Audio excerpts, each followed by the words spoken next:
وقال علیہ الصلاۃ والسلام التائب من الذنب کمن لا ذنب لہ وصدق رسولہ النبی الکریم ونحن على ذلك لمن الشاہدین والشاکرین والحمد للہ رب العالمین۔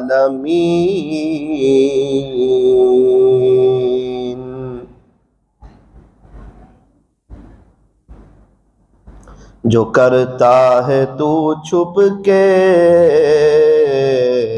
اہل جہاں سے، جو کرتا ہے تو چھپ کے اہل جہاں سے، کوئی دیکھتا ہے تجھے آسمان سے۔ مٹ جائے گناہوں کا تصور اس جہاں سے، اگر یہ یقین ہو جائے کہ خدا دیکھ رہا ہے، اگر یہ یقین ہو جائے کہ خدا دیکھ رہا ہے، کر لے عبادت جوانی میں، یہ سستی اچھی نہیں، جب آ جائے بڑھاپا تو پھر کچھ بات بنتی نہیں، جب آ جائے بڑھاپا تو پھر کچھ بات بنتی نہیں۔ کسی خاکی پر مت کر خاک اپنی زندگانی کو،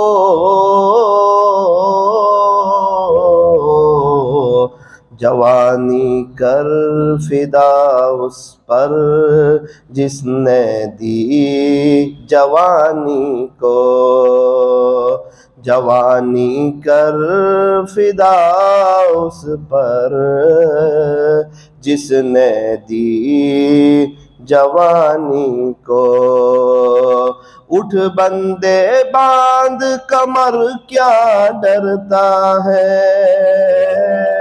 اٹھ بندے باندھ کمر کیا ڈرتا ہے، پھر آگے آگے دیکھ اللہ کیا کرتا ہے، پھر آگے آگے دیکھ اللہ کیا کرتا ہے۔ محبت سے درود شریف پڑھ لیجیے۔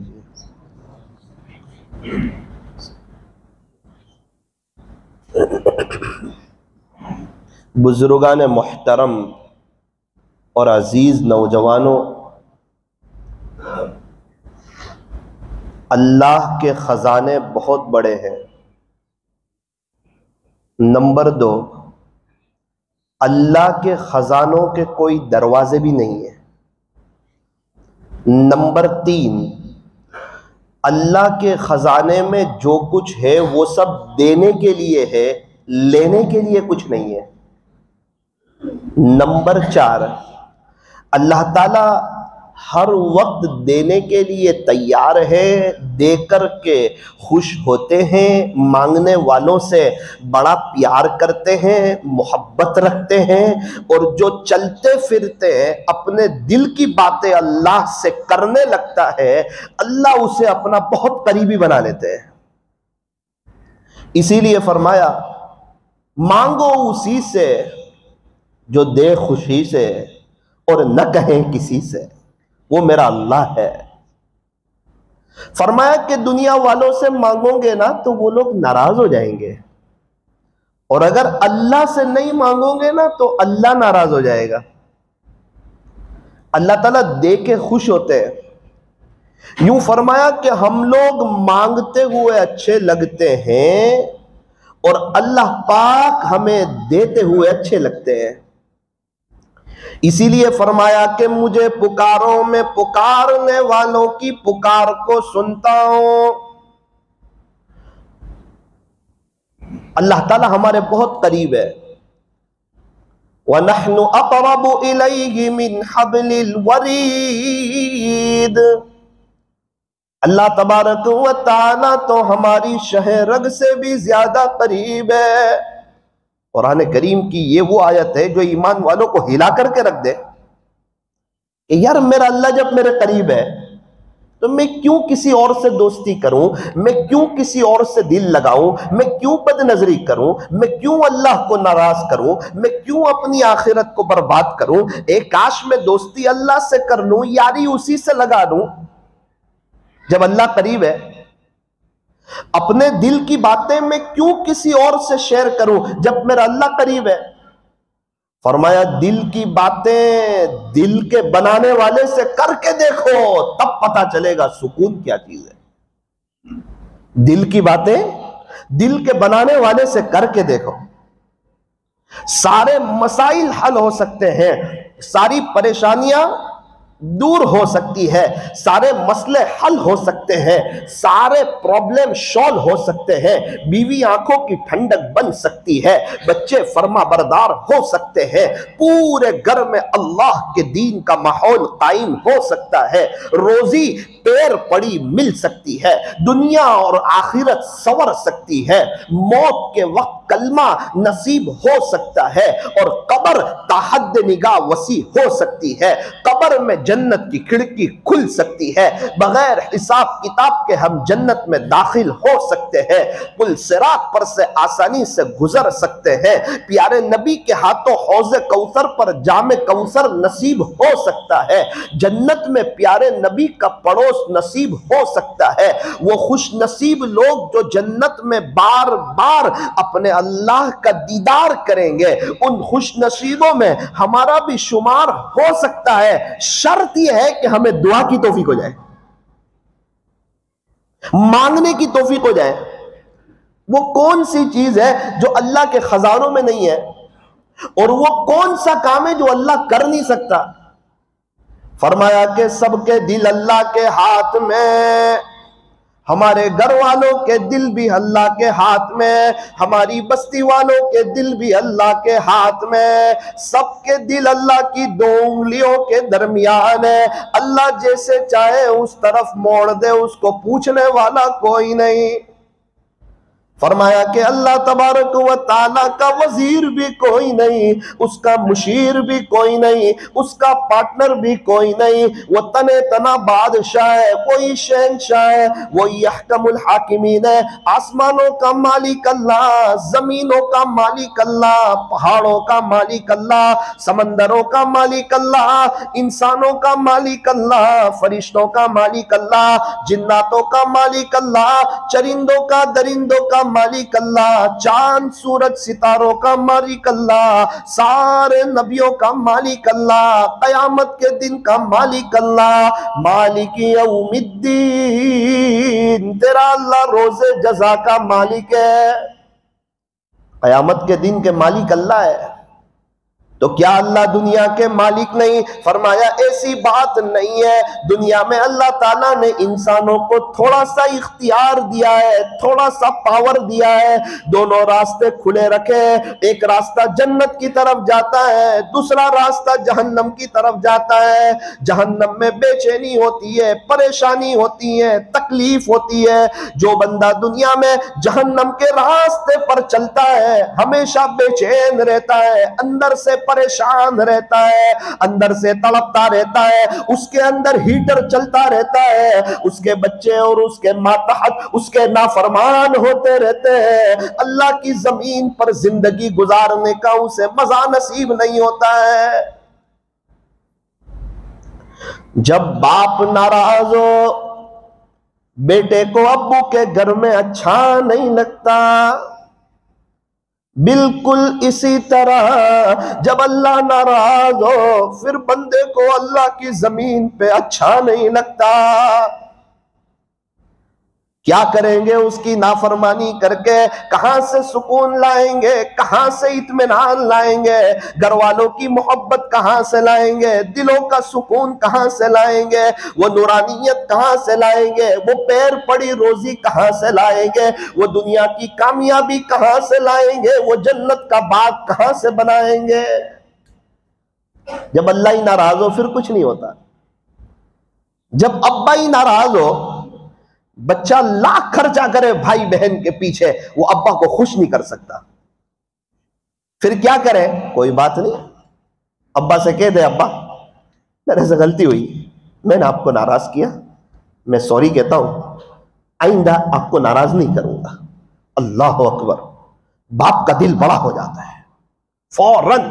ابھی سخت ترین ناراض تھا، بھائی بہنوں پہ خرچ کر رہا ہے، باپ ناراض ہے، گھر کے ساز و سامان لا رہا ہے، باپ ناراض ہے، ایک مرتبہ کہہ دیا ابا سوری میرے سے غلطی ہوئی، میں نے آپ کو ناراض کیا، اب نہیں کروں گا، یہ پکی بات ہے، اب آپ کو ناراض نہیں کروں گا۔ باپ کا دل بڑا ہو گیا، دعائیں دینے لگا، خزانے بیٹوں کے لیے کھول دیے، اور اپنے بیٹے سے فوراً خوش ہو گیا، اور اس بات پر مطمئن ہو گیا کہ اب میرا بیٹا مجھے ناراض نہیں کرے گا۔ دنیا بھر کے کام کیے، مسئلہ حل نہیں ہوا، بھائی بہنوں پہ خرچہ کیا، مسئلہ حل نہیں ہوا، گھر میں سبزی لایا، فروٹ لایا، چیزیں لایا، امی کو سونا دلا دیا، دنیا بھر کے خرچے کر رہا ہے، مسئلہ حل نہیں ہو رہا ہے۔ مسئلہ حل ہو رہا ہے، فرمایا ابا سے معافی مانگ کے مسئلہ حل ہو رہا ہے، اب گھر میں اچھا لگ رہا ہے، گھر میں سکون لگ رہا ہے، ابا کی محبت لگ رہی ہے، ابا کے سامنے بیٹھنے میں مزہ آ رہی ہے، پہلے ڈر لگ رہی تھی، وحشت معلوم ہو رہی تھی، ابا سے بات کرنے کو جی نہیں چاہ رہا تھا۔ جب بندے سے اللہ ناراض ہو نا، پھر بندے کو اللہ سے وحشت ہو جاتی ہے، دعا مانگنے کو جی نہیں چاہتا، اللہ سے باتیں کرنے کو جی نہیں چاہتا، لمبا رکوع لمبا سجدہ کرنے کو جی نہیں چاہتا، اللہ کے گھر میں زیادہ دیر بیٹھنے کو جی نہیں چاہتا، مسجدوں سے وحشت لگتی ہے، اللہ اس بندے سے ناراض ہوتے ہیں۔ اسی لیے فرمایا المؤمن فی المسجد کالسمک فی الماء، مومن تو مسجد میں ایسا ہے جیسا کہ مچھلی پانی میں، مچھلی کو پانی میں مزہ آتی ہے، مومن کو مسجد میں مزہ آتی ہے، سکون مل جاتا ہے، اپنے پچھلے غم سب بھول جاتا ہے، ایسا لگتا ہے جتنی بلائیں، جتنی پریشانیاں، جتنے ٹینشن، جتنے ڈپریشن تھے، سب مسجد کے گیٹ پر رہ گئے، اور یہ اللہ کے گھر میں آ کے باغ و بہار میں آ گیا۔ ابھی ہم یہاں بیٹھے ہوئے مسجد میں کتنا اچھا لگ رہا ہے، چین، سکون، اطمینان، امن و امان، ایسا لگتا ہے کہ دنیا کا کوئی ٹینشن ہی نہیں ہے، غم پروف ہو گیا دل مسجد میں آ کے، ایسا لگتا ہے مسجد میں آئے کسی نے ہمارے دل کو دھو دیا اور یوں کہا جا میرے گھر میں جا، تو نو ٹینشن ہو جائے گا۔ منافق کی مثال بیان فرمائی، منافق مسجد میں ایسا ہے جیسا کہ پرندہ پنجرے میں، پرندہ پنجرے میں پھڑپھڑاتا ہے، ذرا سا پنجرے کا گیٹ کھلے میں اڑ جاؤں مجھے اچھا نہیں لگتا۔ فرمایا کچھ لوگ ایسے بھی ہیں جو ہے تو مسلمان لیکن منافقین کی صفت والے ہیں، سب سے اخیر میں مسجد میں آتے ہیں، سب سے جلدی چلے جاتے ہیں، یہ پنجرے کی طرح کب سلام پھرے اور میں چلا جاؤں اللہ کے گھر میں، نعوذ باللہ اچھا نہیں لگ رہا ہے۔ جس انسان کو مسجد میں بیٹھنا اچھا نہیں لگتا، مسجد میں اسے سکون نہیں لگتا، آپ مجھے بتاؤ اس کو کامیابی کہاں سے ملے گی؟ اس کی زندگی میں بہاریں کہاں سے آئے گی؟ ایک بات ہماری یاد رکھنا، یہ میں اپنے آپ سے بھی کہہ رہا ہوں، صرف آپ لوگوں سے نہیں، بولنے والا بھی محتاج ہے اللہ کے دین کا، سننے والے بھی محتاج ہیں۔ جس کے پاس اپنے اللہ کے لیے وقت نہ ہو اس کے اچھے دن کبھی بھی آ نہیں سکتے، آپ لکھ کے رکھیں۔ جس کے پاس اللہ کے لیے وقت نہیں ہے اس کے اچھے دن آ نہیں سکتے، اور جس کے پاس اللہ کے لیے وقت ہو اس کے کبھی بھی برے دن آ نہیں سکتے۔ لوگ کہتے ہیں کہ پیسہ جمع کرو برے وقت میں کام آئے گا، اللہ والے کہتے ہیں اللہ کے لیے وقت نکالو، انشاءاللہ زندگی میں برا وقت ہی نہیں آئے گا۔ اللہ کو وقت تو دے کر دیکھو، جس نے وقت کو بنایا ہے اس اللہ کو وقت دے کر کے دیکھو، ہمارا اچھا وقت آ جائے گا، اچھے دن آ جائیں گے۔ آج جس کو بھی دیکھو یا تو غم سے بھرا ہوا ہے یا غصے سے بھرا ہوا ہے، وجہ کیا ہے؟ فرمایا اس کے اندر میں سکون نہیں۔ اندر میں سکون کیوں نہیں؟ کیونکہ اس کی زندگی میں اللہ کا قرآن نہیں، اللہ کا ذکر نہیں، اس لیے اس کے اندر میں سکون نہیں۔ سکون کیوں نہیں ہے زندگی میں؟ فرمایا اللہ کا قرآن نہیں ہے۔ ناشتے سے نعوذ باللہ کم حیثیت دے دی ہے قرآن کو، کھانے سے کم حیثیت دے دی ہے نعوذ باللہ قرآن کو، اور اپنے بزنس سے اپنے کاروبار سے نعوذ باللہ کم حیثیت دے دی ہے قرآن کو، موبائل سے، واٹس ایپ سے، یوٹیوب سے، فیس بک سے، ٹویٹر سے، چائے پینے سے، دوست احباب سے نعوذ باللہ کم حیثیت دے دی ہے اپنے قرآن کو، سنیچر کی رات سے کم حیثیت دے دی ہے قرآن کو۔ ہر ایک کے لیے وقت ہے، اگر وقت نہیں ہے نعوذ باللہ اس کے پاس اللہ کے قرآن کے لیے وقت نہیں۔ بیزی ہے یہ، بیزی، ایسا بیزی کیا کام کا، ایسی مشغولی کیا کام کی؟ اللہ کی سب سے بہترین کتاب جو کہ کتاب اللہ ہے، کلام اللہ ہے، فرمایا قرآن کریم ہمارا سچا دوست ہے، یہ ہمیں دنیا میں بھی کام آئے گا، قبر میں بھی کام آئے گا، حشر میں بھی کام آئے گا، پل صراط پر بھی کام آئے گا۔ قرآن کریم ایسا ہمارا سچا دوست ہے جو انشاءاللہ ہمیں جنت تک کے پہنچا کر کے رہے گا۔ 2 ہفتے پہلے ایک ڈاکٹر صاحب سے ملاقات ہوئی، کہنے لگے مولانا روزانہ 2 پارے پڑھتا ہوں، رمضان میں 10 پارے پڑھتا ہوں، ہر مہینے میں 2 قرآن ختم کرتا ہوں، روزانہ 2 پارے، چاہے دنیا آگے پیچھے ہو جائے میرے 2 پارے آگے پیچھے نہیں ہوتے۔ میں نے کہا وہ کیسے؟ کہ دوپہر میں 4 سے 5 کا وقت میرے اللہ کے لیے، اس وقت میں نہ فون، نہ پیشنٹ، نہ گھر والوں سے کوئی بات، فون بھی سوئچ آف، یہ وقت میرا اور میرا اللہ کا۔ اب اللہ سے زیادہ کسی کی اہمیت ہو تو اس کو وقت دوں، اور میری نظر میں اللہ سے زیادہ کسی کی اہمیت نہیں ہے، تو میرے 2 پارے پابندی سے ہو ہی جاتے ہیں۔ ہمارا قرآن نہیں ہوتا، وجہ کیا ہے؟ ہم نے اس کا وقت نہیں کیا ہے۔ ہمارا ناشتہ ہو جاتا ہے، دوپہر کا کھانا ہو جاتا ہے، رات کا کھانا ہو جاتا ہے، بزنس پر جانا ہو جاتا ہے، کیونکہ یہ سب چیزوں کا وقت طے ہے۔ نمازیں ہو جاتی ہے کیونکہ نمازوں کا وقت طے، فجر کا یہ وقت، ظہر کا یہ وقت۔ قرآن شریف کی تلاوت نہیں ہوتی کیونکہ ہمارا قرآن کا کوئی وقت طے نہیں ہے۔ تسبیحات کی پابندی نہیں ہوتی کیونکہ ہمارا تسبیحات کا کوئی وقت طے نہیں ہے۔ اس لیے آج کی مجلس میں بیان تو ماشاءاللہ آپ سنتے رہتے ہو، ہم بھی بولتے رہتے ہیں، سننے والے سنتے بھی رہتے ہیں، لیکن زندگی جو بنتی ہے نا وہ عمل سے بنتی ہے۔ بات یہاں سے چلی تھی، اللہ کے خزانے ہر وقت کھلے ہوئے ہیں، اللہ تعالیٰ دینے کے لیے تیار ہے، مانگنے والوں کی کمی ہے، لینے والوں کی کمی ہے۔ ایک آدمی مسجد کے کونے میں بیٹھ کے اللہ کو کہہ رہا ہے، پیارے اللہ 25,000 روپے قرضہ ہے، اور آپ کو معلوم ہے کہ میں ہمیشہ آپ سے مانگتا تھا اور آپ سے مانگ کر کے کبھی بھی میں نامراد ہوا نہیں۔ اب 25,000 روپے قرضہ ہے، صبح 10 بجے کا وقت ہے، 11 بجے مجھے دینے ہیں، میرے پاس پیسے کوئی نہیں ہے، اللہ آپ میرا انتظام کیجئے۔ آپ تو پکارنے والوں کی پکار کو سنتے ہیں، آپ تو بڑے بادشاہ ہیں، بڑے شہنشاہ ہیں، اور میں کوئی معمولی جگہ میں نہیں آیا ہوں، میں آپ کے شاہی دربار میں آ گیا ہوں، خوشی میں بھی آپ کو پکارتا، غمی میں بھی آپ کو پکارتا، اللہ میرے 25,000 کا مسئلہ حل کر دیجئے۔ 11 بجے دینے ہیں، وعدہ آگے پیچھے ہو جائے گا۔ میں نے آپ کی ذات پر بھروسہ کرتے ہوئے قرضہ لیا تھا، اور قرضہ اس لیے لیا تھا کہ میرے پاس پیسے کوئی نہیں تھے، نیت سچی تھی، دینے کا ارادہ سچا تھا۔ رب کوئی غیبی نظام چلا دیجیے، اللہ کے سامنے رو رہا ہے، اللہ سے کہہ رہا ہے، اللہ کے سامنے تڑپ رہا ہے۔ مسجد کے قریب میں ایک مالدار کا مکان تھا، اس کو دل کے اندر ایک درد شروع ہوا، گھبراہٹ شروع ہوئی، بے چینی شروع ہوئی۔ اس کے دل میں خیال آیا کہ یہ شاید تیری آخری گھڑیاں ہیں، ایسا لگتا ہے کہ تجھے اٹیک آ رہا ہے، کیا بہتر ہو ایمبولنس کو بلایا جائے، ڈاکٹر صاحب کے پاس جایا جائے، کوئی علاج ہو جائے، کوئی ٹریٹمنٹ ہو جائے۔ موبائل ہاتھ میں لیتا ہے، دل میں خیال آتا ہے اگر وقت آ ہی گیا ہو، پوری دنیا کے ڈاکٹر مل کے مجھے بچا نہیں سکتے، کیا بہتر ہو کہ میں مسجد چلا جاؤں، اللہ کے گھر چلا جاؤں، وضو کروں، 2 رکعت صلاۃ الحاجت کی پڑھ لوں، شاید اللہ مجھے اچھا کر دے۔ اگر میری زندگی میں موت لکھی ہوئی ہو تو میں اللہ کے گھر میں مر جاؤں، یہ میرے لیے سعادت کی بات ہے، یہ میرے لیے خوشی کی بات ہے۔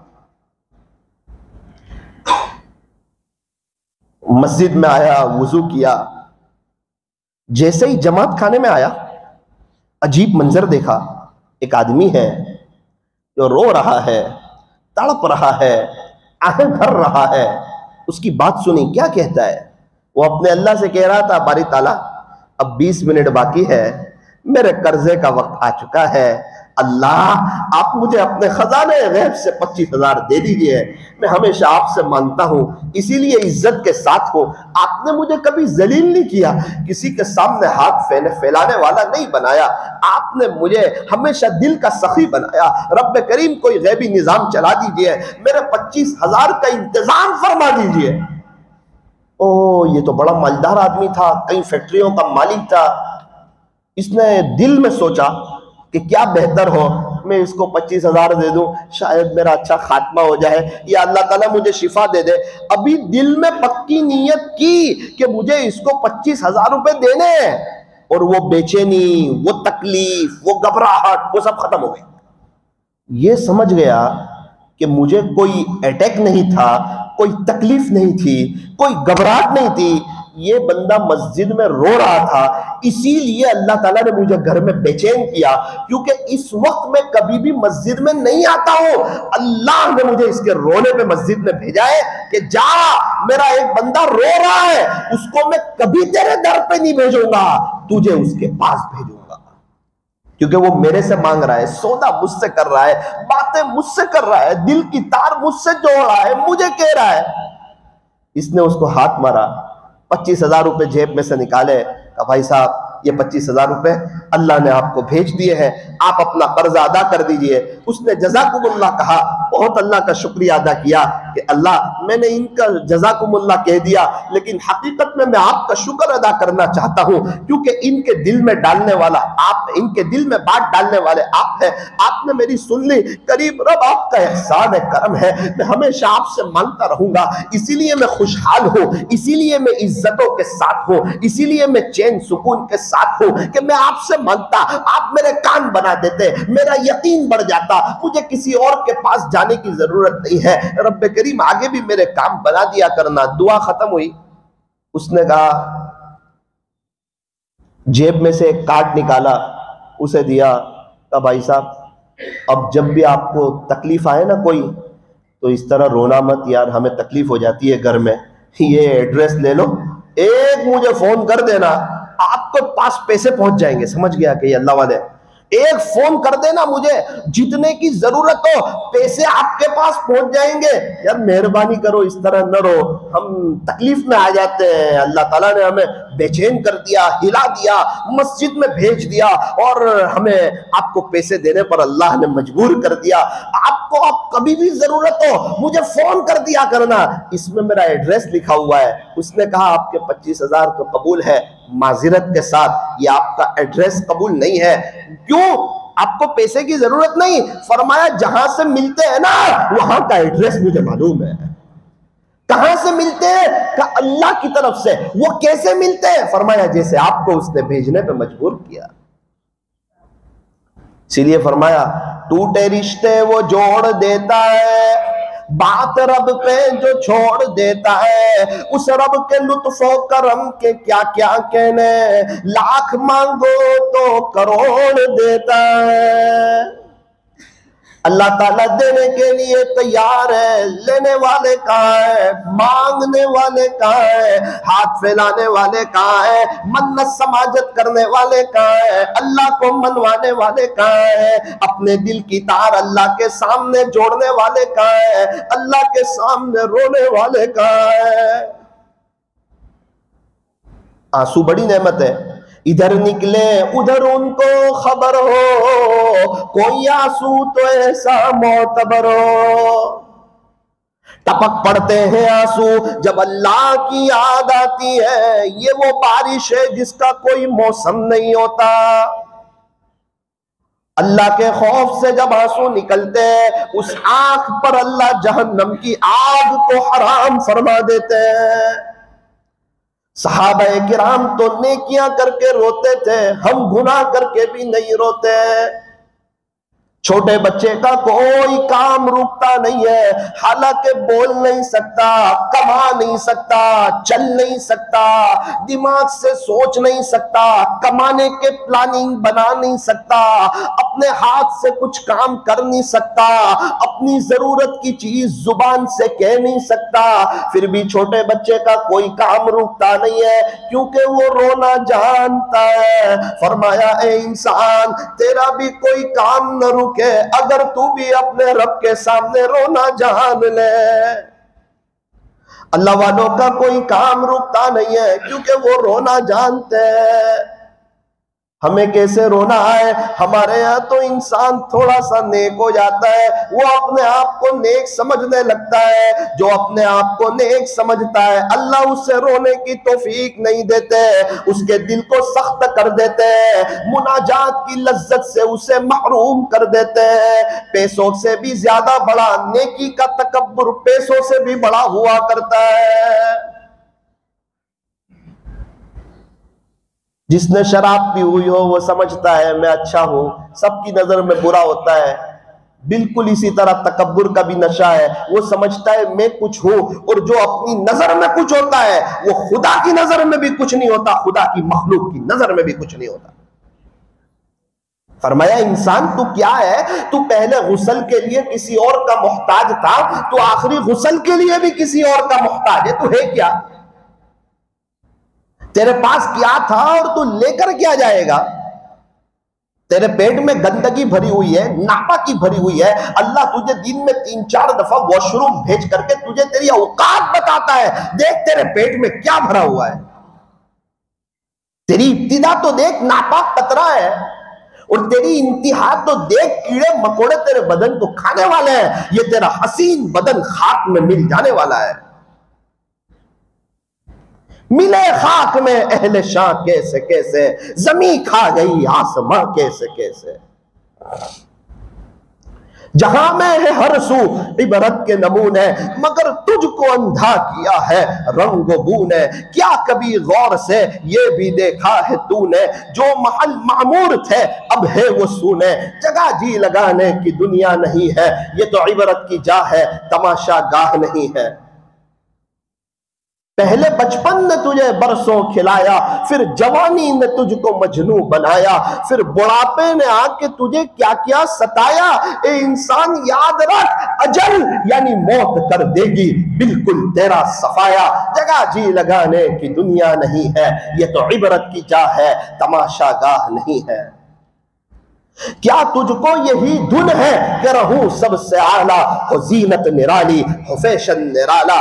کیا یوں ہی جیا کرتا ہے مرنے والا، کیا یوں ہی جیا کرتا ہے کفن کا پہننے والا، کیا یوں ہی جیا کرتا ہے جنازے میں سو جانے والا، کیا یوں ہی جیا کرتا ہے دفن ہو جانے والا۔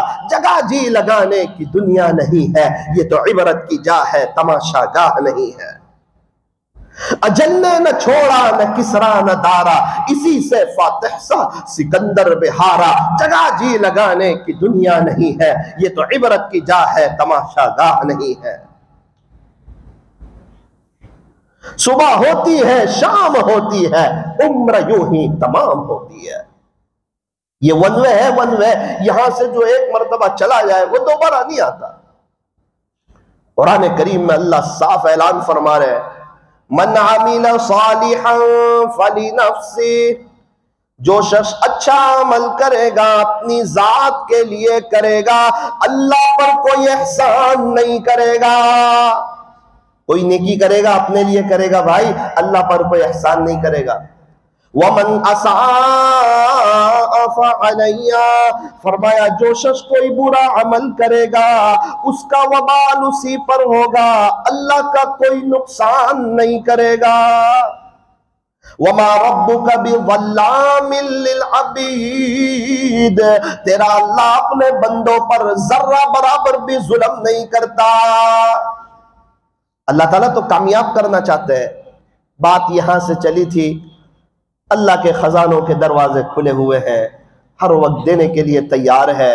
میرے عزیزوں، سورت والو، نانپورہ والو، کشمیری مسجد والو، اے ثاقب تو خود بھی اس بات کو طے کر کہ انشاءاللہ جب بھی مسجد میں آئیں گے 3-4 منٹ اللہ سے بھیک ضرور مانگ کے جائیں گے۔ دیکھو وقت طے ہوگا تو دعا مانگنے کی توفیق ہوگی، وقت طے نہیں کرو گے بعد میں کئیوں کے جنازے اڑ گئے، ان کی بات آئی نہیں، قبرستان ایسے نوجوانوں سے بھرے پڑے ہیں جو یوں کہتے تھے بعد میں توبہ کریں گے، بات آئی نہیں، جوانی میں موت نے انہیں آپ پکڑا، اپنے اللہ کو پیارے ہو گئے۔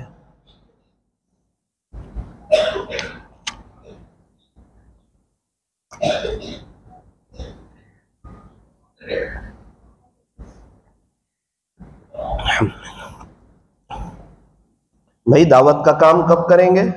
بعد میں کریں گے۔ گشتوں میں کب جڑیں گے؟ بعد میں جڑیں گے۔ آپ کی مسجد میں گشت ہوتا ہے؟ ہوتا ہے۔ آپ جڑتے ہیں؟ میں تو نہیں جڑتا ہوں۔ اچھا، یہ جو گشت میں بیٹھتے ہیں وہ آپ کی قبر میں آئیں گے؟ بولے نہیں۔ آپ ان کی قبر میں جائیں گے؟ بولے نہیں۔ تو یہ گشت کر رہے ہیں، اس سے آپ کو کیا فائدہ؟ آپ کی مسجد سے 3 دن کی جماعت جاتی ہے، لوگ اللہ کے راستے میں جاتے ہیں، اپنے اللہ کے لیے وقت نکالتے ہیں، اپنے گھر کے نرم نرم بستروں کو قربان کر کے مسجد کی چٹائیوں پر سوتے ہیں، 5 وقت کی فرض نماز جماعت میں پہلی صف میں پڑھتے ہیں، تہجد میں اٹھ کے اللہ کے سامنے روتے ہیں۔ ہاں کچھ دیوانے لوگ چلے جاتے ہیں، آپ جاتے ہیں کہ میرے پاس وقت کہاں ہے اللہ کے لیے؟ میرے عزیز ہمیشہ کے لیے مر کے چلا جائے گا اللہ کے پاس، ابھی زندگی میں اللہ کے لیے وقت نہیں ہے۔ سارے مسائل کا آسان حل، بستر اٹھا اور اللہ کے راستے میں چل۔ ایک شخص سے یوں کہا چلو بھائی گش میں آ جاؤ، ذمہ دار تھے، جماعت گئی، آپ گش میں کیوں نہیں آتے؟ انہوں نے کہا کیا میں نے گش کا کوئی ٹھیکہ لے رکھا ہے؟ اللہ اکبر، اللہ نے 10 سال تک ان کو گش سے محروم کر دیا۔ ارے ٹھیکہ؟ میرا دین نہ تیرا محتاج ہے نہ کسی اور کا محتاج ہے، تیری پیدائش سے پہلے بھی میرے دین کا کام چلتا تھا، تیرے دنیا سے جانے کے بعد بھی بڑی شان سے میرے دین کا کام چلے گا۔ اگر تو میرے دین کا کام نہیں کرے گا میں گونگے بہروں کو کھڑا کروں گا، سماج سے معذورین کو کھڑا کروں گا، ان کی جماعتیں چلا کر کے بتاؤں گا، وہ اشارے سے بیان کریں گے، تو دیکھنا تو زبان سے لوگوں کو اللہ کی طرف بلاتا نہیں، صرف دکان کا مال بیچتے آتا ہے، اللہ کی طرف بلاتے نہیں آتا۔ دیکھنا کچھ ایسے لوگ کھڑے کروں گا جو اشارے سے میرے دین کی باتوں کو سمجھائیں گے، پیارے نبی کی باتوں کو سمجھائیں گے۔ اللہ کا دین نہ پہلے تیرا محتاج تھا نہ اب تیرا محتاج ہے، ہم اللہ کے دین کے محتاج ہیں۔ اس لیے اس بات کو نیت کریں کہ مسجد میں عشاء کے بعد تعلیم ہوتی ہے، ہم اپنی ذمہ داری سمجھ کے بیٹھیں گے انشاءاللہ کہ عشاء کی نماز ہماری اپنی مسجد میں ہو، بھئی ملاقات ہم کریں، گشت میں ہم جڑیں، اللہ کے راستے میں ہم جائیں، تاکہ مرے تو ایمان کے ساتھ جائیں، کلمے کے ساتھ جائیں، اللہ کے دین کی محنت کے ساتھ جائیں۔ بھئی قرآن شریف پڑھا نہیں سکتے، حافظ کلاس پڑھا نہیں سکتے، تفسیر کر نہیں سکتے، درس حدیث دے نہیں سکتے، کچھ تو کریں اپنے اللہ کے لیے، انشاءاللہ بڑا فائدہ ہوگا۔ اسی بات کو لے کر اپنی بات کو ختم کروں، اللہ کے خزانوں کے دروازے کھلے ہوئے ہیں اور اللہ تعالی ہمیشہ دینے کے لیے تیار ہے، لینے والوں کی کمی ہے۔ 1-2 عمل آپ کو بتا دیتا ہوں، نیت کرو انشاءاللہ اس پر عمل کرو گے۔ جمعہ کی نماز کے بعد جو شخص 100 مرتبہ سبحان اللہ العظیم و بحمدہ، کیا سبحان اللہ العظیم و بحمدہ، جمعہ کی نماز کے بعد جو 100 مرتبہ پڑھے گا، کتنی مرتبہ؟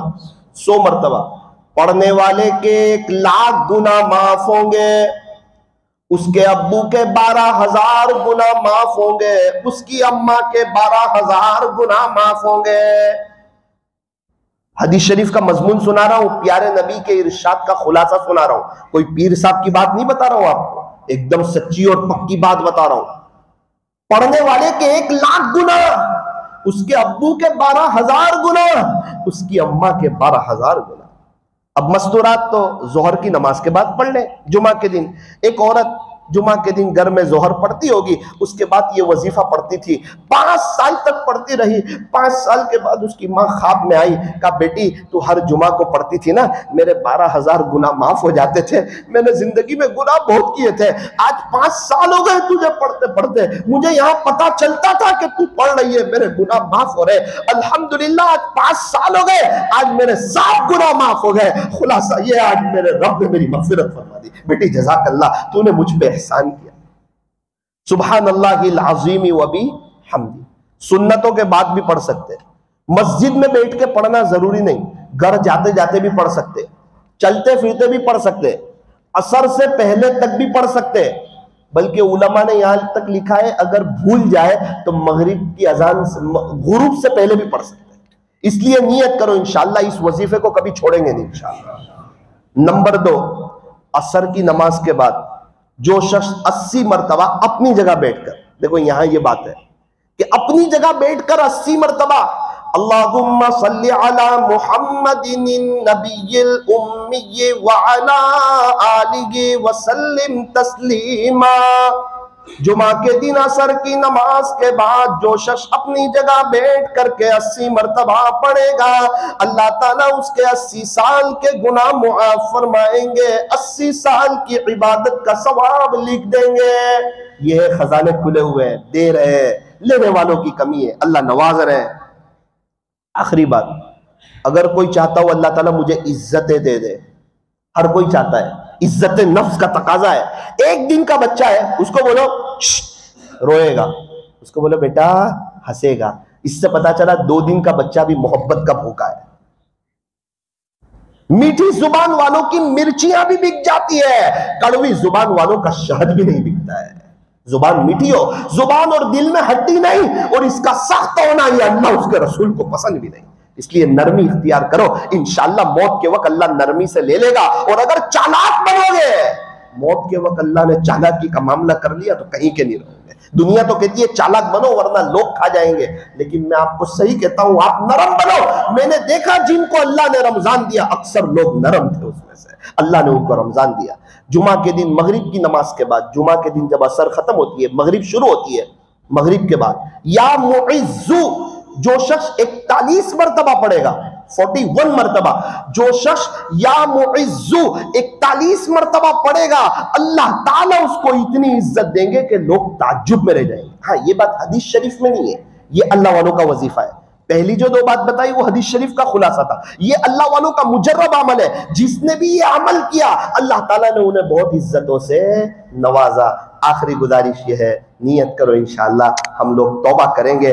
جہاں پینسل بنا ہے وہاں ربڑ بھی بنا ہے، جہاں بال پین بنی ہے وہاں وائٹنر بھی بنا ہے، جہاں کپڑے بنے ہیں وہاں پر سرف بھی بنا ہے، جہاں پر موبائل ہے وہاں ڈیلیٹ کا بٹن بھی بنا ہے۔ جہاں ہم جیسے گنہگار ہیں وہاں اللہ نے توبہ کا دروازہ بھی کھلا رکھا ہے۔ بڑا کریم ہے، معاف کر کے خوش ہوتا ہے، رحمان ہے، رحیم ہے، 100 قتل کرنے والوں کو پہلے ہی معاف کر چکا ہے۔ ایک وہی تو ہے جو تانا نہیں دیتا۔ میرے عزیزو، اللہ کی طرف اگر پیٹ پھیر کے رہو گے، پریشان رہو گے، اللہ کی طرف آؤ گے، چین، سکون، اطمینان، امن و امان، کاروبار میں برکت، دنیا پیر پڑی، عزتوں بھری زندگی، بیوی بچوں کا فرما بردار ہونا، سب چیز آ جائے گی۔ اور اگر صرف اللہ کو ناراض کرو گے سب چیز ہاتھ سے چلی جائے گی، دنیا بھی بگڑ جائے گی، آخرت بھی بگڑ جائے گی۔ سورت کے تاجروں، ہم تو عقل مند ہیں، سمجھدار ہیں، نفع کی طرف چلتے ہیں، نقصان کی طرف نہیں چلتے۔ پہلے یہ اعلان کر دیا پیارے نبی کے طریقوں میں 100% کامیابی ہے.